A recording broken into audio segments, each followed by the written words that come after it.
to be there. Let's see. I bought meat 3 times. I bought meat 3 times a day. Got it in the mail yesterday. Oh, nice. Listen, eat meat, be the best ever, right? Anything happening in South Florida, Veronica, Arbicus. Well, if you do something, we'll be there. But we're talking about it. We did Tampa.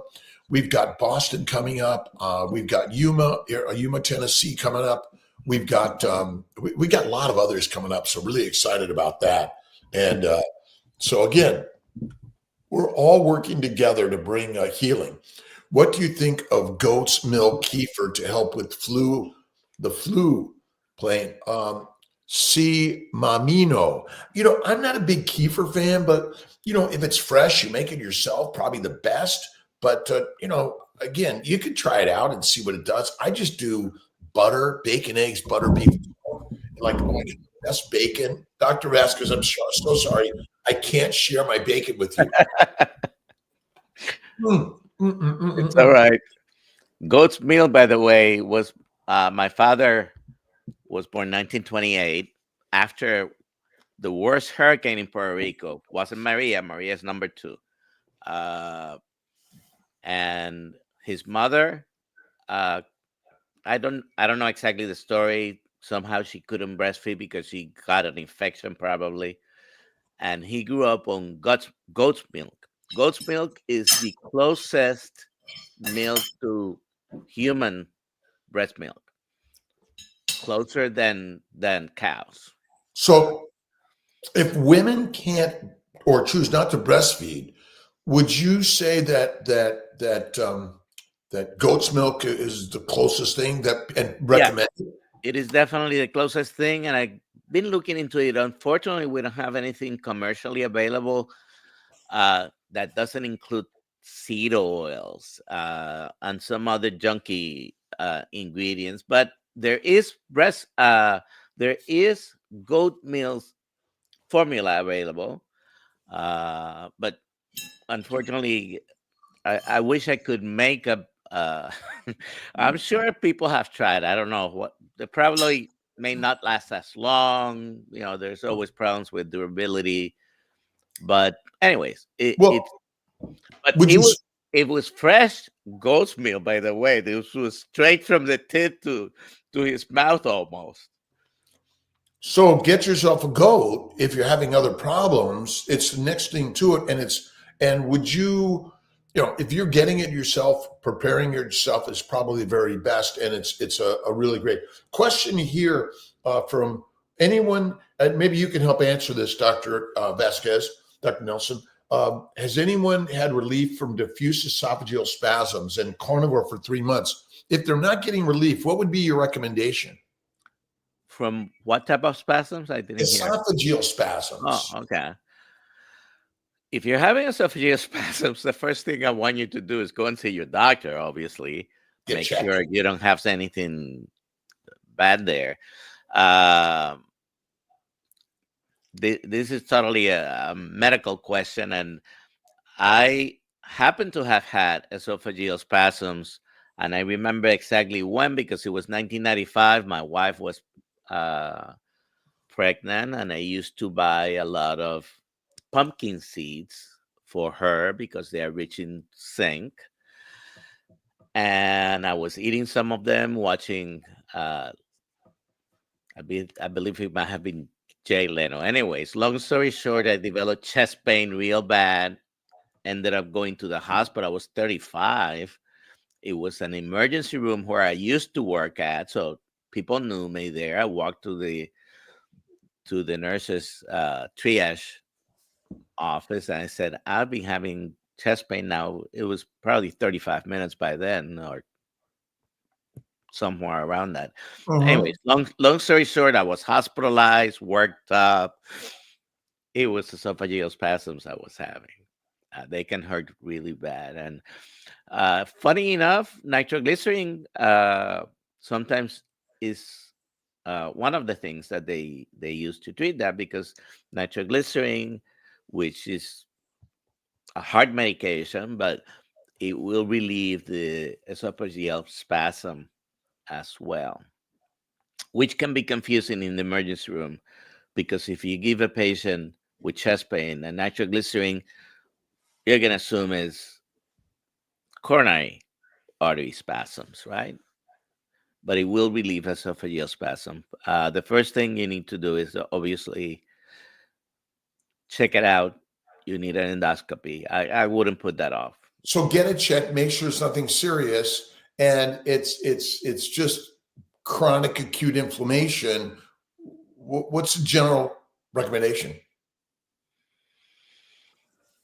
Well, what causes inflammation from the food that we eat? Got to be red meat, right? It's got to be red meat that you actually bypassed at the market, or you bypassed on the plate, and you focused on eating fruits and vegetables, seeds and nuts, salad, pasta, bread, pizza, and not the healthiest thing you could eat. Yeah. Chewing very well, and all seriously, I in case nobody caught that, I was being sarcastic, but chewing your food very well, it's one of the things that if you're suffering from spasms, you don't want big chunks of food going down. You have to chew your food very, very well, almost to a liquid almost in your mouth before you swallow. It's one of the things is because the spasm is going to be triggered by chunks of food of larger size, right? The more you stretch the esophageal, it's a muscle basically, or in the intestines, the more the food, when it's larger chunks, it can stimulate a reaction. Well, is bulky, I mean, ultimately fiber and vegetables are more bulky because they're more fibrous cellulose. And so would switching from a plant protein based to a fatty meat based and be better, and is raw meat better than cooked meat in that? Most people report that they're able to eat, digest the meat and the fat better when it's raw or close to raw. Black and blue. Yeah. And just how about fasting for those with esophageal issues?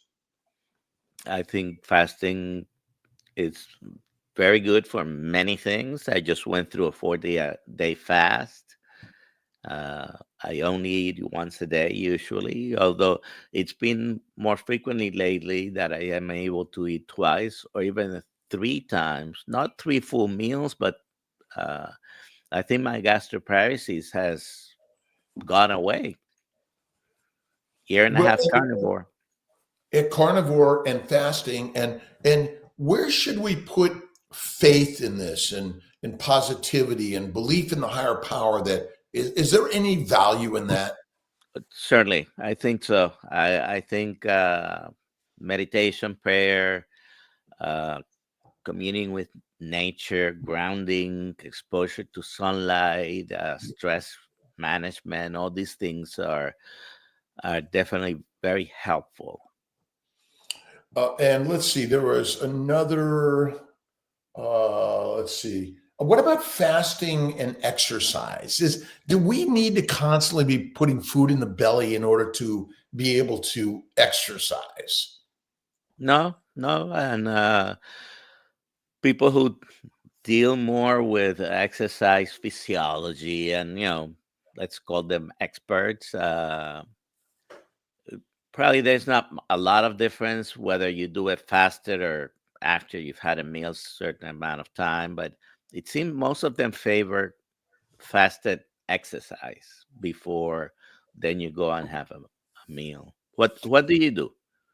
Well, I mean, I typically, again, will have that one meal a day at night. I'll do 2 to 3 day fasting a month, 5 to 7 days quarterly. We've got one coming up in April, but I typically will.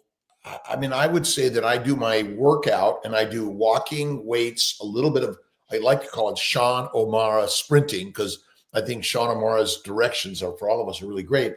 But I typically will do those either morning, afternoon, but before I eat a meal, and then I'll have my meal, and then I get a little tired, and then I go to bed early. I think that's one of the best things. If there are any questions on Instagram, there's a question button. Let's see. Here's another one. Did I get this one?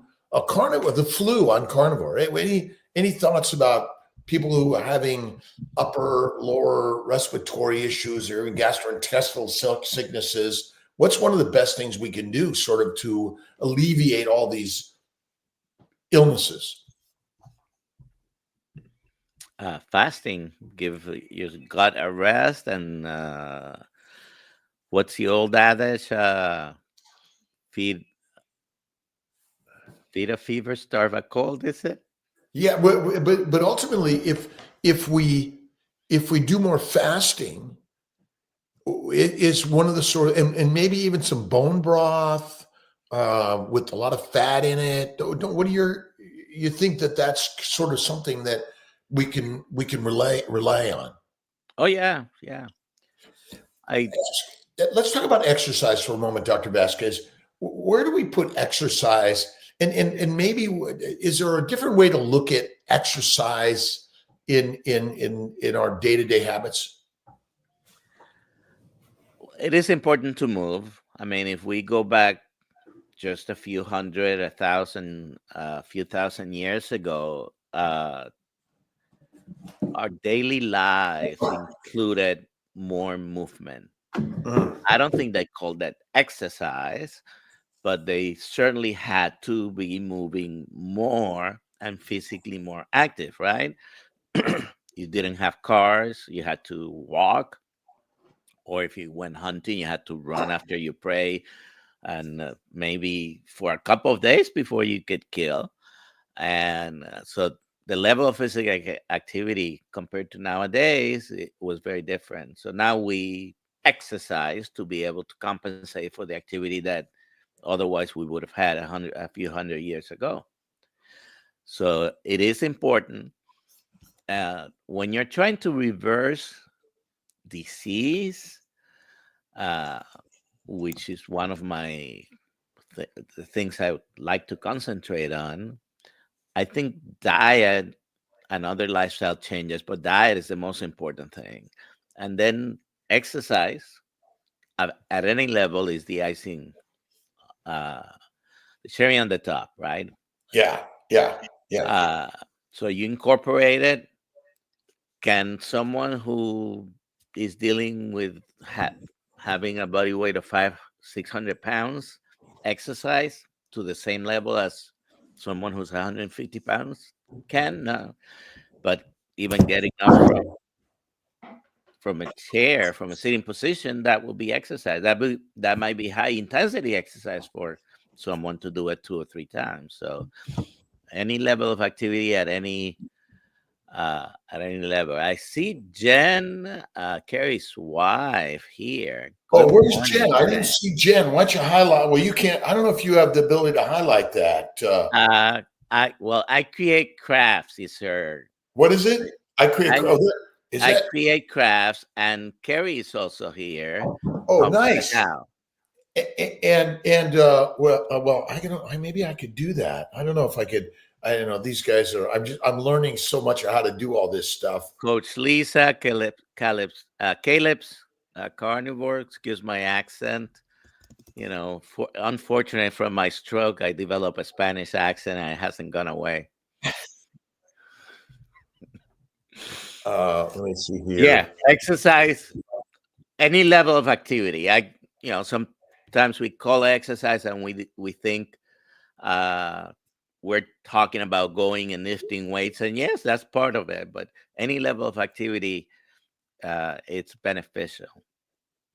Well, and so now that we're mostly sedentary, we're not going out there. So is going to the gym, or at least having some weights and some ways to walk and move, a critical important thing? Yeah, any activity you can do. Like I said, you have to individualize it. If you cannot go to the gym, going to the gym is great. There's machines there that you probably don't have at home, and all kinds of alternatives, but you don't have to. Uh, you can lay on the floor, do some different activities. You can just do chair exercises. Any type of activity that you do is better than nothing. Is this a chair exercise? But you're right. We can do things where we sit down and get up and sit down and get up. Yeah. And what about standing up more? And I know at the meetup down in Memphis yesterday with G and Fred and Robin and Denitra, I stood up most of the time, and listening to so many people speaking, it was really fantastic. And David B on Kiltz Mighty Tribe talks about hiking on an empty stomach, fasted hill work, and ultimately, I don't know. How do you feel after you've eaten a meal, a big meal in general?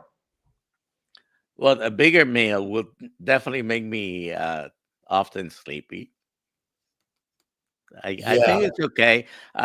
Your body is concentrating now on digesting, right? So really, it's pulling circulation preferentially to the GI tract and the liver, and we have to digest our food. So sometimes that will make you sleepy. That might not be the best time to be in a flight or fight mode. Yeah, we gotta keep moving, but after a meal, I get tired and I want to go to bed, and so I typically have my meal at night. It's my big steak meal in general, and then I'll sleep well through the night. I get up at 3 o'clock in the morning, generally to my 5 a.m.s. But now that I got Dr. Nelson and Alia helping with all of this, it's been fantastic. We have another meetup in Ontario for Healing Humanity, I think, coming up. And that's going to be awesome. And we're really grateful to Carrie, Jen, and the girls. They're just a great, amazing family of healing humanity. And that's so important for all of us. Do you see any other questions there, Doctor? Well, I see Coach Lisa there. I sent a link to Carrie. I didn't send a link to Lisa because I didn't find her text. I apologize for that. But getting people on and sharing this and creating your own online presence and telling the story is so important in this, isn't it? Definitely. So I think I can. Maybe you could. I don't know if you can, but if you co-text with Lisa's, I'll see if I get Lisa on there. She's around, and she's just a rock star also. I'm emailing Lisa and Carrie as well. Yeah, good. If they want to join us, Jeff Simmons is here, David B, Maureen Atsali, Fernando Gomez, Veronica Arbicus, Becca Kanzler, Carol Nakowski, Tricia Roman, Shelley Bergstrom, Millie Bradshaw. Bacon seeds will be arriving soon. 10 hogs this year. Nice. Becca. All right.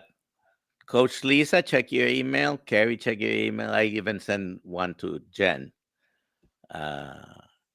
Jen is one of my favorite men.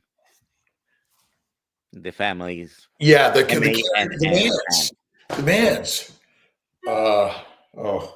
Those. I mean, and if you go to healinghumanity.life, you can also donate to the cause. We're investing in all of our health and wellness. That's so critical and important for all of us. We must invest in all of that, right? Let's see. We got others coming to the Ontario meetup. Really awesome. And Kiltz will be there. And people asking, what is Lisa's channel? So maybe if Lisa is least here, she can put up her channel. She's not able to come on live with us. Steve Carbone, David B, Donald Smith, Shelley Bergstrom, Veronica. We got you, Jeanette Walker. And again, these meetups and live events are happening infinitely. Nick Norowitz, Dr. Vasquez, can we get Nick Norowitz on one of our lives, morning shows? We do a carnivore conversations. Maybe you can work with Ali and help on that. Dr. Nelson is the medical director for Kiltz Health, looking and helping us to integrate coaching, even some standard medical advice potentially again. But most of it's going to be coaching and cheerleading. And I think there's always going to be some need, but is type 2 diabetes completely reversible by dietary changes, doctor? I cannot believe for a long time of my own career, I did not view it this way. And I'm angry at myself sometimes, like trying to not get angry at things anymore. But there are, by the way, there are some type 2 diabetics that do have some genetic predisposition to having diabetes, and maybe we would get it to a certain degree no matter what we do. But I would say 95 to 99% of people with type 2 diabetes shouldn't have type 2 diabetes. Well, if you The don't, moment you walk into your doctor's office, and if your doctor is not telling you, you can reverse this, I think I'm going to be radical here. You need to look for another doctor. And a question here from HHYU. Oh boy, I can't even do this on Instagram. Neupogen versus our Zerixia. We use both of those in our medical immune protocol treatments. And if you go to CNY Fertility, you can get, or Amazon, and get the Family Building Guide to give you a lot of information on that. And Dr. Nelson and I both practice standard medicine still. But what we're really teaching people is how to make the change, and that type 2 diabetes. I think of it like poison ivy. And I was asking Dr. Berry yesterday, is poison ivy a disease? And he said no. And what it is it's all secondary to a exposure to toxins. Good doctor has the CNY Fertility Family Building Guide up. You can go to Amazon and get it. And I've been reading, Meat 3 Times a Day. I got to get your copy if you don't have it yet, Doctor. That in 1946, before that, he wrote this book, and Eat Meat and Organ Meats. And I say, if you don't eat the organ meats, try Kiltz Health organ meat supplements or liver supplements. But ultimately, let's see, who do we have here? We have Coach Lisa. All right, there she is. I'm sorry. Let's get Coach Lisa here with Dr. Nelson and Kiltz. Good morning. Good morning. Been awake for 3 hours, but still laying in bed, y'all. Sorry, it's Sunday.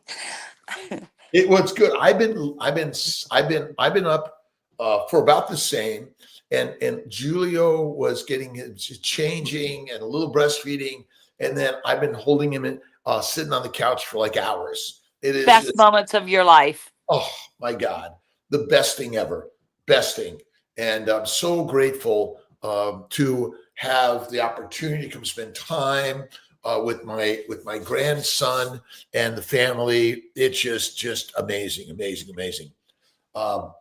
And we got so many questions here, and I don't know if you can see them also, Lisa, but I got one here on Instagram. I had a prostate cancer and got removed, and specifically asked my doctor if food makes any difference. He said no. Any thoughts on that, Lisa? Prostate is actually 100% inflammation. And then when we have inflammation, we have zombie cells. When we have zombie cells, you're leading right to cancer. 100% affected by what you eat. Yeah.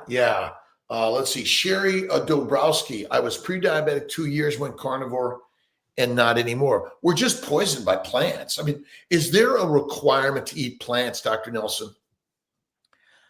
Well, there are essential fatty acids, which are found in fat.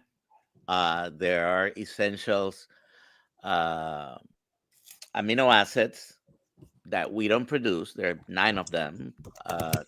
We have to find them in nature. The best source of it is meat. I'm still looking for which one is an essential carbohydrate.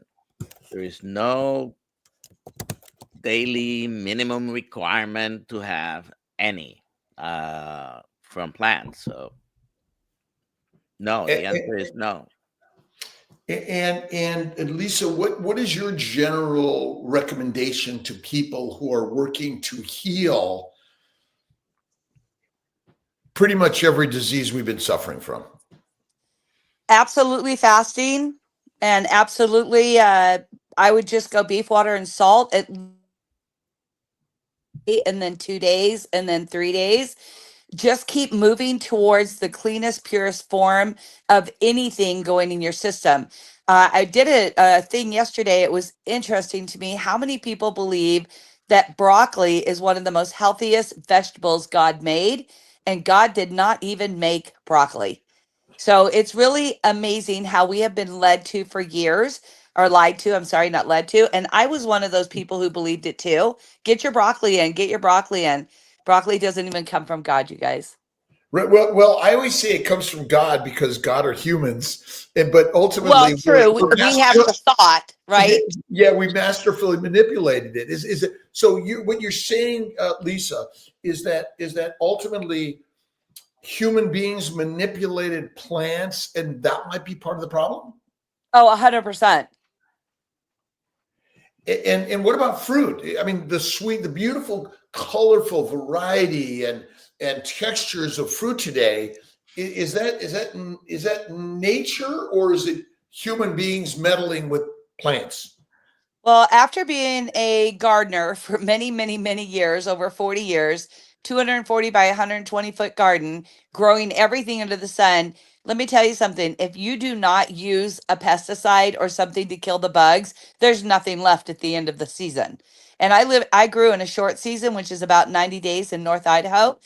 You can't eat. There's no food left, especially if you're trying to feed a tribe. It's not going to work. So what is there? Go hunting, get that elk, that deer, the beef. It is 100% there for you year round. And if you eat the seeds, are the seeds often more damaging for humans than the leaves? Yes. Why? Well, the body can't process it. That's the number one. We weren't designed to eat that. We are not a animal that grazes on vegetables, plants, seeds. I love the terminology of, looking at poison ivy or poison oak. Do you go eat it? How did you know what was good and what was bad? If you listen to your body knows that beef is good. It knows that meat is good. As a matter of fact, eventually most of us don't even want chicken or turkey. They don't even want the bird. They want the animal. Does fatty meat make cancer worse? Absolutely not. That is a huge argument right now in the secular part of the world. Doctors, I think, no, but they are under some regulations as to what to say or not say. And I actually just did another talk with a doctor. His name is Dr. Eric Christensen. And he's like, fat is where it's at. The raw, you just grab it and eat it. And if you have to, sear it for like 6 seconds on each side and eat it. And this is the ultimate cure to the body. And ultimately, the energy for the human body, is it fat or sugar? Yes. No, fat. It's, I'm sure both of you have already heard this, and many people listening right now. I try to explain it. We're all different types of vehicles, right? Like you like to refer to the Ferrari. I refer to the Dodge Ram, right? Like I'm a heavy workhorse. I have a heavy workload. I pull a big load. So what do I need? I need diesel fuel, right? What's my fuel? Fat. Sugar is going to put me in my grave. No sugar, zero, Right. nada. Plants ultimately. Now, it's heroin, cocaine, marijuana, nicotine, caffeine. What toxic chemical comes from ribeye steak, doctor? I'm sorry? What toxic chemical comes from ribeye steak? None.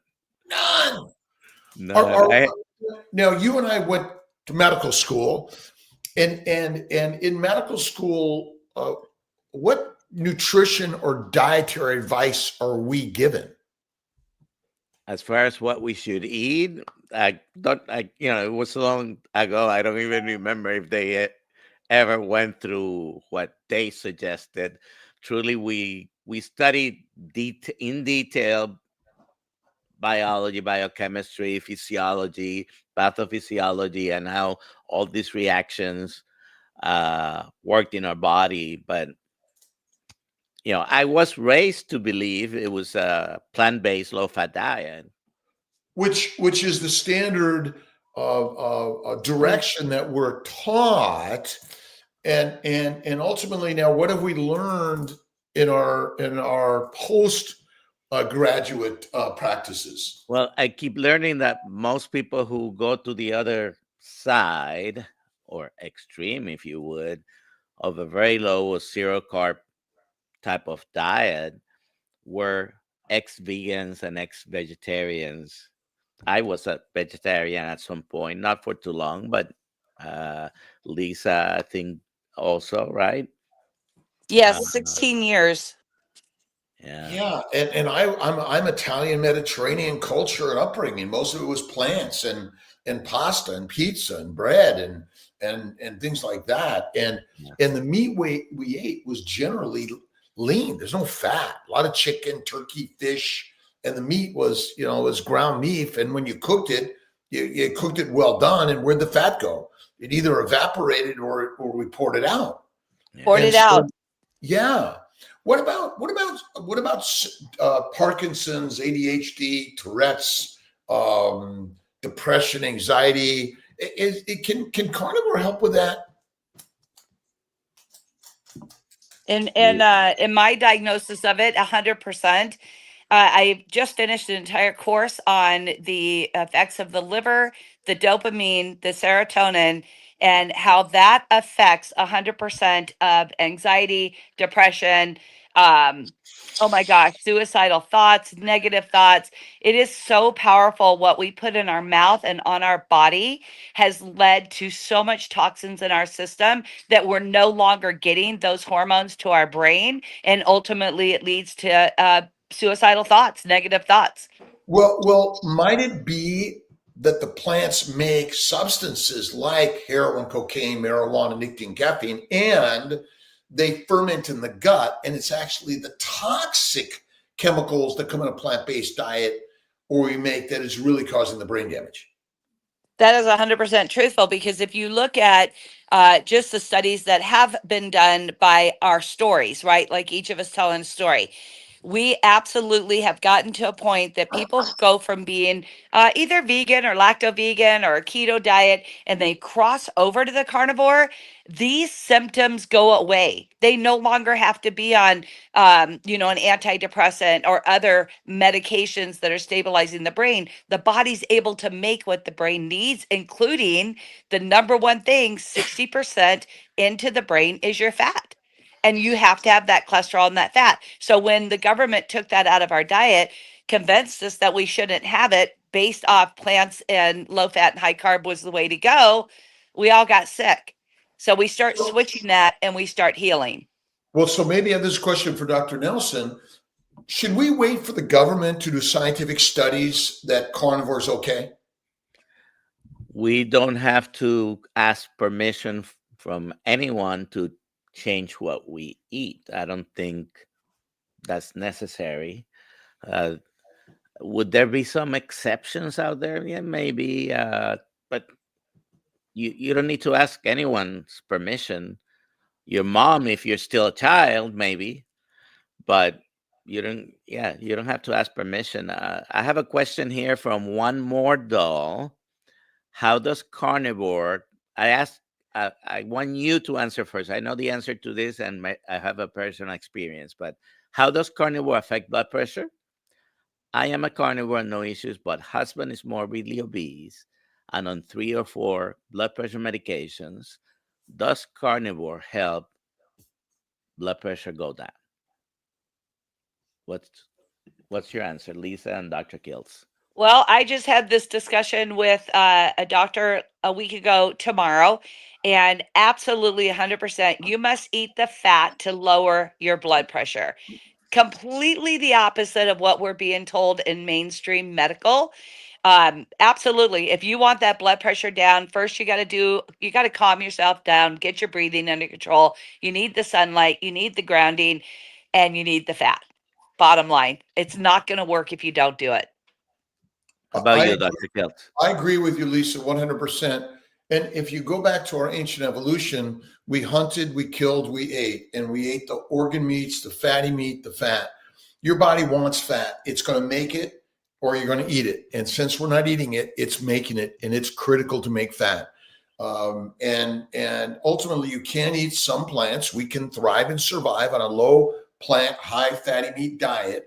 But your very best is to minimize, eliminate the plants. And lean meat is also a cause of disease. And that's one of our problems, is that we're focusing on the lean meat, chicken, fish, turkey, and well-cooked beef and pork, which they've already basically raised these animals to be lean, and they cut away the fat when they deliver it to the markets. And again, we've created a world of anti-fat. Obesity causes no disease. I don't care what size you are. 1 week of carnivore, you'll be like a game changer. 2 weeks, even more than that. A month, oh my God, stand back. And Dr. Vasquez, we've got to do a live in Spanish, and I'm going to put you to that task for Kiltz Health lives in Spanish. We've got one of our Instagram asking for a Spanish channel, and so I think we're going to deliver that for sure. That would be so. And we really, what we need to do is we have to have the ability, as we speak, it translates into every language of the world. We have the ability to do that today, do we not? Probably, yeah. AI is getting very sophisticated. So my answer to the question is going to be this. And we're trying to, at Kiltz Health, we're trying to use the KISS method, right? Keep it simple.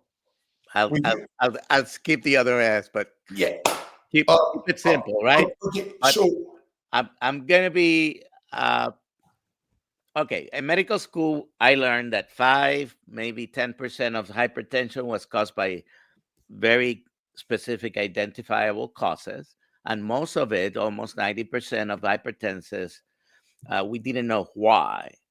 But actually, we kind of know why. And most of those are because of hyperinsulinemia, which is the body's normal response to excessive carbohydrate consumption. Or any sugars or proteins. Yeah. So my personal experience, I only developed hypertension at the age of 58. And like 9 months later, I had a stroke. When I started being strict keto, I don't think my blood pressure changed that much until I went carnivore. And I was using 2 medications, metoprolol, 300 milligrams a day, which, if you know anything about that medication, is a very high dose, and lisinopril, maximum dose of 40 milligrams a day. Took me about 7 to 8 months for me to go completely. I taper off completely off medication. I did it with the help of my doctors, okay, me primarily, but I don't recommend. I don't recommend you do that, because you need to work with the doctor to taper off medication. But what if they don't want to do that? Yeah, then you That's find where someone else. online with Coach Dr. Vasquez and Coach Lisa and many others. What's happening in medical world is that we're taking away from the doctors. So my blood pressure, by the way, yesterday or the day before, I checked it. It was 118/70, I think. It's been like that for now over a year, because it's been 30 months without blood pressure medication, completely reversed. I mean, absolutely 100% reversed my hypertension with going on a carnivore diet. And so will type 2 diabetes be gone, because it's a damage of your liver. It's insulin resistance is liver damage. And I know that Coach Lisa really, really hones in on liver damage. You got to fix the liver. And that's one of the most important things. And so Someone else mentioned that, well, the doctor said the fat's going to make me have heart disease. And another comment here about high LDL cholesterol. Is that really a thing, or is that a lie? The people who have lived longest on this earth have the highest levels of cholesterol. As a matter of fact, as a self advocate for yourself, I highly recommend dig deep into that, learn about it. And when your doctor goes, no, you need to bring it down, I'm putting you on statins, whatever it is, you have the right to fire your doctor.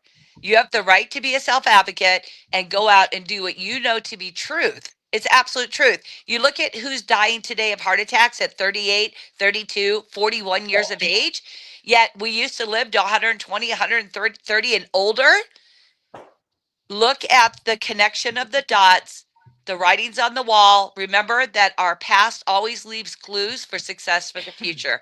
And if you really study that, you can start to see that you were lied to, and that's okay. But today you have to be responsible and accountable to make that decision yourself. And if it means firing your doctor and getting somebody who will work with you, do it. I don't advocate going off your medication without assistance. That could be disastrous, but definitely find someone to work with and up it. Get it up. Kerry Man over the weekend. Kerry Man over the weekend put some reels, some short videos on his platforms about doctors talking about cholesterol. Go and search for that. Homestead How on YouTube. It's basically the standard medical community. Our job is to give you advice that will actually make you sick, and then give you the drugs to make you think you're well. But ultimately, it's not working, and that's what we're sharing here. So, listen, you're in charge of your health and wellness. You're in charge of what you decide to do, and ultimately, the carnivore diet, fatty meat, salt water, one meal a day, have faith in God, and jump into these communities is the most important part. Because basically, Dr. Vasquez, if you went to the American Family Practice Association and stood up there and said, the Mediterranean diet is wrong, carnivore is right, they're all going to stand up and applaud? I doubt it. And listen, if we were to rank them, first of all, what's a Mediterranean diet? Every country along, every group, every village along the Mediterranean Sea, which is where the name comes from, might be a different variation of a combination of animal and plants. They are not all the same. So what is a Mediterranean diet? But if we were to rank them as far as how damaging they are to us, there will be some plant and animal type of diets that are better than the standard atrocious diet, right? If we are eating 100% of our food based on ultra processed foods, drinking alcohol, and all these things we know are bad. Well, yeah, a plant-based with some meat might be better than that. Well, would it be lean meat or fatty meat? Well, I prefer fatty meat. Well, that's what we're saying to people: eat fatty meat. And should we focus on 3 meals and 3 snacks? We definitely don't need to be eating that frequently and that much. We have an abundance problem. We have an excess problem. And you mentioned obesity causes no disease, and I always say, well, there's some nuance to that, because it resulted probably from what's causing everything else that you were suffering with. It's not that it caused the problems, but it came along with all these other problems. You change your diet, you're going to change that, and your body will reset to your your better thing. Okay. 40 years. Go ahead. Can I throw 2 cents out on this? Please. Which came first, obesity, insulin resistance, or fatty liver disease? It's a result of those problems. Yeah. Right. So what got the fatty liver disease in process, whether it was in the womb or 2 years old or 6 years old, it could have been worked on, reverse fixed at that point. But then we went ultra processed. We bought the advertisements and the commercials and everything. Oh, go to the inner store and get more sugar, and you become. I know the term addicted is a very loose term to use, but sugar is the largest legal addiction in the world. And it has caused us to become sicker and sicker and sicker. Is Coca-Cola good for us? Definitely not. We know not. And I was talking to Dr. Ken Berry, and he presented at the Memphis meetup that in Texas they were trying to reject the use of food stamps, I think, for purchasing sodas and basically sodas and candy. Okay. And sodas and candy, and basically the industry came out and said, well, wait a minute, we American Diabetic Association said, wait a minute, we support the use of food stamps for sodas and candy. Doc, you are hitting such a nerve for me right now. 6 years ago, on April 2nd of this year, I wrote a letter to the governor of Idaho, how they give WIC and SNAP. And with this particular money on the street, every $50 or every $100 is worth $50. So if you give away $100 of SNAP or WIC, you can get $50 cash, correct? Which would be to go buy other substances. However, that part bothered me, but what really bothered me more than anything was that you can't use it for any vitamins, any healthy foods. Literally, it's designated for like energy drinks, candy, chips, soda, ice cream. It is insane. They even lowered the price if you're on WIC, if you will buy those items.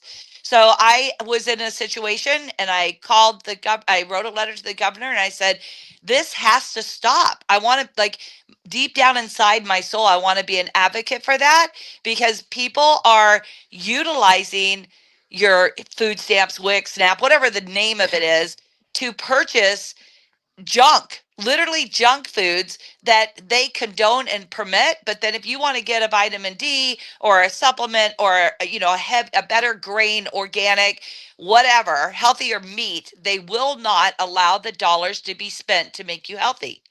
So what we need to do is, so the government, and we're part of that, we've got to keep on sharing the ideas, but we have to make sure we share these ideas individually with the people that are making the decisions of spending that they will learn that they can come over to the lion side, the mighty side, the creative side, the controlling of their own lives side, and look at, is a fatty meat or burgers and eggs and chicken and fish and butter, is that a sustainable, healthy diet?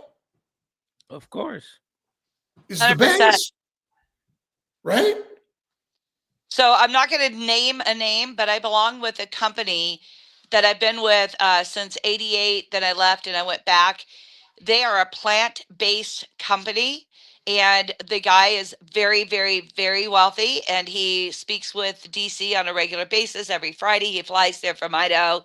Long story short, they just got like 8 or 9 awards for being the #1 company, natural healing wellness company right now in America. And they are going into other countries. They are becoming more worldwide. And a lot of their products are good as far as like beauty and cleaning to get less toxins into your system. But everything has a proprietary stamp on it, which means you do not get to see the ingredients. This is more false advertisement for us that are actually trying to heal.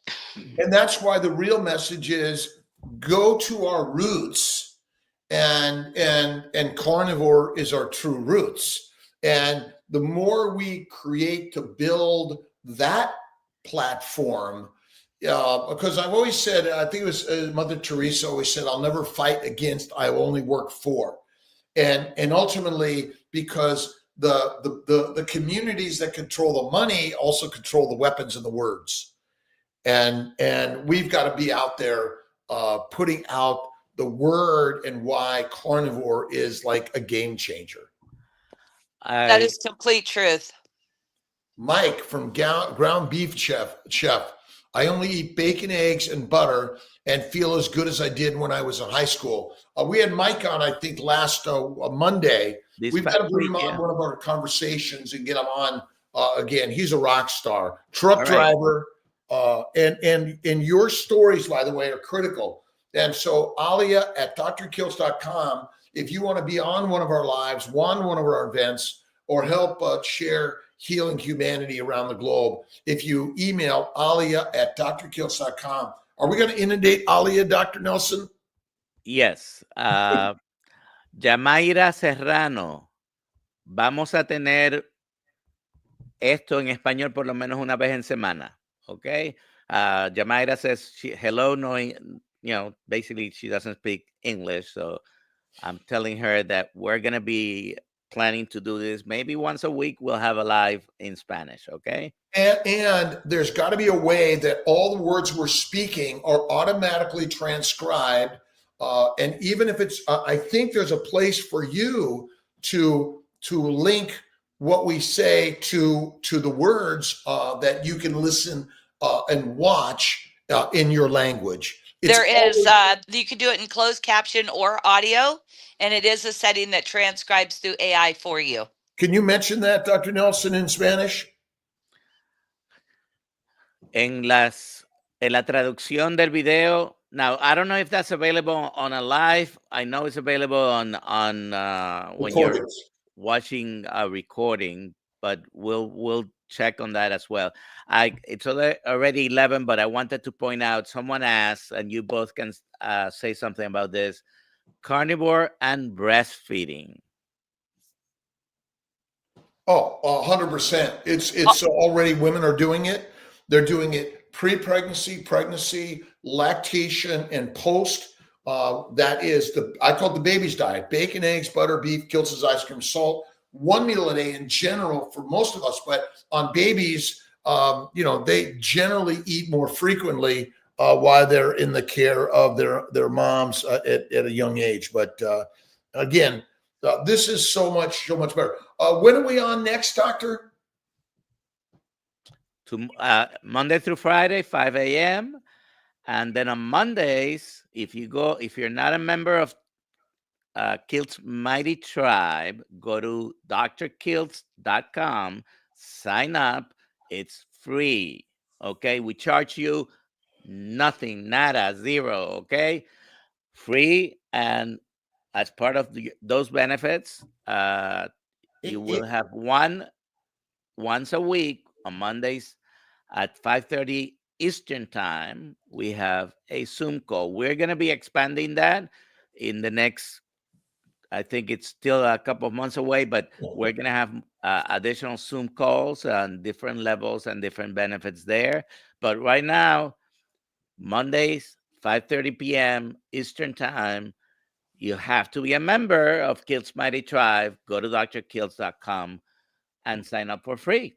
And share it with your brothers and sisters, and become a volunteer to help moderate and help answer questions, because we're really working this to be community constructed and based, that we don't have to spend a lot of money paying people, but we're spreading the word.